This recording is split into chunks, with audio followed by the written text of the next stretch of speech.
श्रियकान्ताय कल्याणनिधये निधयेतिनाम् श्रीवेङ्कटनिवासाय श्रीनिवासाय मङ्गलम्। लक्ष्मी सविभ्रमालोकसुभ्रूविभ्रमचक्षुषे चक्षुषे सर्वलोकानां वेङ्कटेशाय मङ्गलम्। श्रीवेङ्कटाद्रिशृङ्गाग्रमङ्गलाभरणाङ्गये मङ्गलानां निवासाय श्रीनिवासाय मङ्गलम्।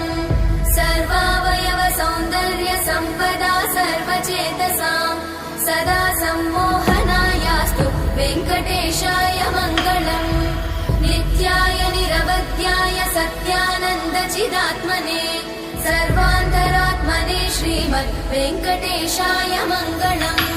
स्वतः सर्वविदे सर्वशक्तये सर्वशेषिणे सुलभाय सुशीलाय वेङ्कटेशाय मङ्गलम्।